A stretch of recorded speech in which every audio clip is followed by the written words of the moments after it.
and welcome to the Smashi Business Show. Today is Wednesday, May 28, 2025. I'm Abdul Majid Awan. And I'm Ward Ahmed, and we've got a packed show for you today. Firstly, we're going to be discussing how SURJ Sports and Gerard Piqué's Kings League is going to launch in Saudi Arabia. Secondly, Dubai's homegrown brand, Dune23, has been acquired by M&C Saatchi. And thirdly, Majid Al Futtaim and Dubai Future Foundation are launching this people-first retail robotics pilot at City Centre Mirdif. And finally, the founder of Aramix and the founder of Wamda Capital, Fadi Ghandour, has warned of an AI tsunami as Microsoft lays off its employees. And the very first story, the big story coming out of Saudi Arabia, SURJ Sports and Gerard Piqué's Kings League have launched a football format, which is very interesting. So big changes are coming to the world of football in the Middle East. SURJ Sports Investment has teamed up with Piqué's Kings League to launch Kings League MENA, a bold new seven-a-side football competition. The league will debut in Saudi Arabia later this year as part of Kings League's global expansion. Already successful in Spain, Mexico, Brazil, France, Germany, and Italy, the format is now making its way to the Arab world. Now, Kings League MENA promises to blend high-level football with gamified rules, celebrity team owners, and digital-first fan engagement. Now, the format is designed for younger audiences with a strong focus on content creation and entertainment. Now, from open tryouts and player drafts to interactive match rules, this league redefines how fans experience football. And the original Kings League has already proven its global appeal. In 2024 alone, the league generated a staggering 7 billion impressions and 400 million engagements, with 80% of its followers under 34.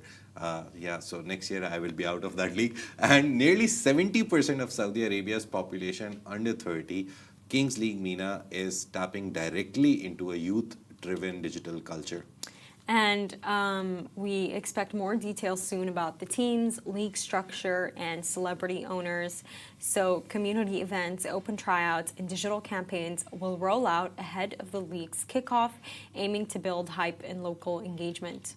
And top-performing teams from Kings League MENA will qualify for global tournaments like the Kings World Cup, Clubs and Nation. The initiative supports SURJ Sports Investments' wider push to develop innovative sports IPs and fan-first platforms across the Middle East.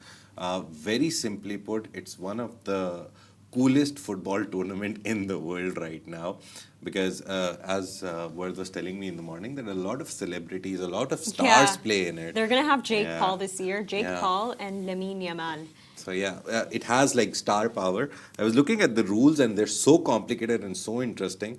Basically, basic football everyone understands, right? 11 players each side, try to score a goal, whoever wins. Apparently in this, there's like different rules. I'll just tell the highlights. One of them is that for the first 39 minutes of the match, the captain, whoever has the armband, if he scores a goal, it will be counted as a double goal. So you score one goal, and if the captain scores it, 2 goals. I understand the appeal. I really do understand the appeal, and I think the fact that it's Saudi that gets to host it for the MENA region, because it's not necessarily just coming to Saudi Arabia. It's Kings League MENA, so it's for the entire MENA region. But Saudi has been confirmed to be the host. And I think what's really interesting with the entire thing is that I think like 2 years ago they raised over $68 million, and allegedly Gerard Piqué himself, the founder of the entire startup, he said that they get most of their money from sponsorships. So I just have a list here for you guys. They've gotten sponsorships from Red Bull, McDonald's, Adidas, and Disney Plus, CBS. So these are big names that are working with them. So it's going to be interesting to see how Saudi Arabia is going to completely change everything for them. I think they have a capital pool here that they did not have access to before. And also the demographics of the age that Saudi has, nearly 60 to 70%, 30 and less population. And this is like mostly seen by 34 years and below people. So it's going to be a hit. It shows on paper that it's going to be a hit, but as soon as it launches, we'll tell you what the teams are, who the owners are. Most probably we'll have people from the UAE, from Qatar also. I think movie logs may have, it may be a possibility, buys a team. Definitely, but just to put out there, by the way, like SURJ Sports, it's PIF backed. That's Saudi Arabia's public investment fund, which is nearly worth $1 trillion. And SURJ Sports, it's a subsidiary of PIF. So this it's happening right under the Saudi government. Yeah. And PIF, there was a very interesting part in Word's story. She did it in the morning that, and I forgot that completely, and I realized they have a deal. They got a minor stake in DAZN, D-A-Z-N, DAZN. The people have a lot of pronunciations for that, but I call it DAZN. Very interestingly, they invested nearly $1 billion. They didn't tell the deal like publicly, but it was reported by everyone that nearly $1 billion was invested in DAZN. So right now, the thing is very interestingly, what Kings Cup and Kings League and all the tournaments under this Gerard Piqué initiative, they're free to air. They go live on their own digital platform for free. You can watch it, I can watch it. But DAZN is there with PIF. So maybe they'll use DAZN to amplify the reach. It can be a very nice cross deal. So if they have access to DAZN, why not stream it on DAZN and get access to more people? So yeah, anything can happen when Saudi Arabia and PIF are involved. That's what we've realized. For the second story of the day, it's another sports-related story. In a major move for the regional marketing landscape, Dubai-based sports marketing agency Dune23 is set to be acquired by global advertising giant M&C Saatchi. The deal marks a key strategic step for M&C Saatchi as it expands its presence across the Middle East with a focus on the fast-growing sports and entertainment sector. So Dune23, headquartered in both Dubai and Abu Dhabi, is known for its deep expertise in sports and entertainment marketing. So the agency will be integrated into M&C Saatchi's Passions and PR division, which connects brands with cultural and sporting moments. So Dune23 currently employs over 40 professionals and counts Emirates Dubai Sevens, the Mubadala Abu Dhabi Open, the Chicago Bulls, and Sail GP among its top-tier clients. And the acquisition highlights the increasing value of the UAE as a hub for global sports and entertainment. M&C Saatchi CEO Zaid Al-Qassab described the move as a perfect fit, noting that it will scale the group's leadership in one of the world's most dynamic and rapidly evolving sports ecosystems. So the deal is expected to close in the coming weeks, pending final approvals. So once completed, Dune23 will operate under the Passions and PR umbrella, with its leadership expected to remain in place. So the aim is to strengthen M&C Saatchi's capabilities and client reach across the wider MENA region. And while no financial terms were disclosed, the acquisition will be funded by M&C Saatchi's existing cash reserves. So it's a call cash deal. They're just buying them out. Following the announcement, the company's shares dipped slightly down 0.3% to 168 pence. It's a listed company. That's very interesting. Still, the strategic acquisition signals growing momentum in the Middle East marketing and media space. Having such big clients and just recently starting, it's not an old company. It's like 4 or 5 years old company. And having Mubadala Abu Dhabi Open, which is on the ATP Tour, having Chicago Bulls, one of the biggest, most famous NBA teams. It's a big achievement by these founders, and now they're staying there. To be honest, I think it's kind of like they have acquired it, they're buying them out, but the leadership's positions are the same. Those people will stay, the founders will stay. I think that's what's really great, because we've seen with like past acquisitions, with what happened with Navora and Vogue Arabia. There's an operation cleanup, and then the new company coming in brings their own all paper. Of them up, but basically what happened is Navora was the main licensed company for Vogue Arabia here in the Middle East. But then Vogue Arabia, Condé Nast came and took over, and they did not just take over, they replaced the employees. And allegedly, like the only ones who actually stayed are the big heads. Everyone else did leave. and it was founded by, I forgot the name, so I googled them quickly. Jamie Hosey and Lloyd Macmillan. It was founded by these two people. Really nice guys. I've talked to one of them. I won't reveal why. I told, but I wrote on the group yesterday. But I've talked to one of the guys. They're like extreme sports fans, football fans. So yeah, nice bunch. Reminds me, there was this part where we read that it's a perfect fit. You remember the OSN Plus, Dubai-based OSN Plus, and Warner Brothers deal, which recently happened. They bought a minority stake also. And I remember the head of Middle East, MENA region for Warner Brothers said the nearly exact same thing, that taking some stake in OSN is the perfect fit for us, and it's the last thing we'll acquire in this region. We don't need anything more right now. So it shows that all the brands that started here have developed over the years, maybe 10 years old, maybe 2 years old. They are in such nice places that global players are coming and they want piece of it. Not even in the businesses, not ADGM, not DIFM. Everywhere you see, someone is coming in from the global markets and be like, okay, we'll invest in you, we'll They don't want acquire to you. miss out. Yeah, They really that's don't the want to main miss part. out. And next is a very interesting story. Dubai is taking a bold step into the future of retail. Majid Al Futtaim, I don't know if it's Majid or Majid. It's Majid. Majid? Majid Al Yeah, Futtaim. because my name is Abdul Majid and I got called Abdul Majid a lot here. So Majid Al Futtaim and the Dubai Future Foundation have launched a groundbreaking robotics pilot at City Centre Mirdif. For the first time, avatar-style robots are now assisting shoppers in real time with navigation and wayfinding right on the mall floor. And this marks the first live public deployment of retail-focused robots under the Dubai Robotics and Automation Program. It's a major shift, moving robotics from research labs into, actual spaces that we all use. Yeah. So the pilot is designed to test how technology can enhance the way people interact with malls, hotels, and entertainment venues. And the initiative reflects Majid Al Futtaim's strategy to embed AI and robotics into real-world customer experiences, creating seamless, accessible, and responsive environments. It also underscores Dubai's position as a global leader in responsible technology adoption and future-forward urban living.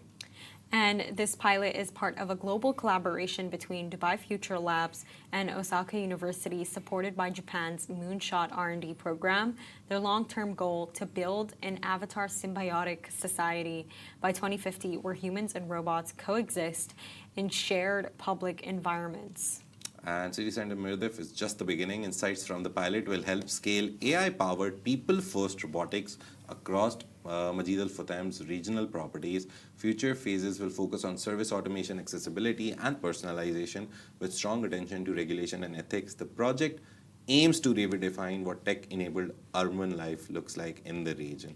And I was looking at the videos, it's so interesting. Kids are playing with it. And I saw the most interesting one was there was this robot and someone wrote or said that I want directions to this. And it had hands, like go Oh my straight, God. do this. Oh, It I was would small love that. one. I was like, yeah, that's cute. Honestly, Majid, we need that for Dubai Mall. Yeah. So Dubai Mall, if you don't know this, it's actually the biggest mall in the world. Yes. And I would just love if there was a robot to walk me exactly to where I need to be. Like, Yeah. that is a helpful service. That really is a helpful Yeah, service. like it's like walking in front and you're like, okay, I Exactly. don't need to look at I don't the way need to it's speak to a security Yeah. guard. I don't need to ask anyone. But Dubai Mall, interestingly, has its own app for navigation. I've tried to use it 2 or 3 times. This is not a complaint. This is a feedback, good, positive feedback.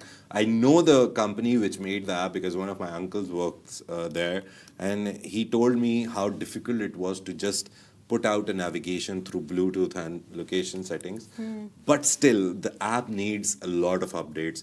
Because sometimes it says go straight and I go straight and I realize that I walked 1 kilometer. Actually, I had to go back 1 kilometer. So the app is there. It guides you through the shops and everything. Basically, you see the screens in Dubai Mall where you can just type out where you Yeah. go and it'll tell you go this, this, this. Make it a mini version on your phone. But again, it still has a lot of problems. You need to turn on your Wi-Fi, your location, your Bluetooth, and then it will help you. And the biggest problem is changing the floors. So as soon as you go from first or to second floor or ground to 1, your whole map disintegrates and you're like, oh, what happened? So it's very difficult to find your way through Dubai Mall. What is the company that made it? It's an American company. I forgot the name. My uncle worked for it. I remember the very first time I came to Dubai, I went to Dubai Mall. I went to that water Yeah. feature where people are hanging upside down and there's water. And he came and met me. He said, "Go there, I'll come and meet you." And he came and I was like, "How do you find way in this place?"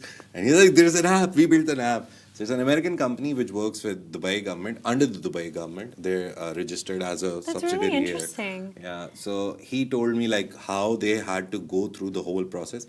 Only like building the app was 1 year, and then debugging the floor thing. He told me that jumping floors was such a big problem for us because within the same floor we perfected the system.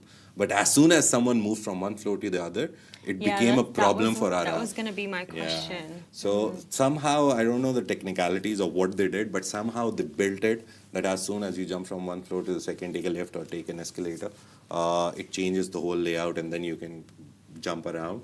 But yeah, Dubai Mall is a complete adventure if you've gone there, and if you haven't, when you come here, take someone who knows their way. Otherwise, you'll get lost. No, you know what I do? I go on Comera with my best friend. Oh. She walks me through the mall. She knows Nice. Dubai Mall that well. Through video call, and she just tells me where to go. Go here, I go haven't figured it out yet. Inshallah, one day I'll No, figure the it out. direction boards are there. I've realized they're quite helpful because sometimes it's once or twice I've also gotten lost because I had to go to the other side for a shop.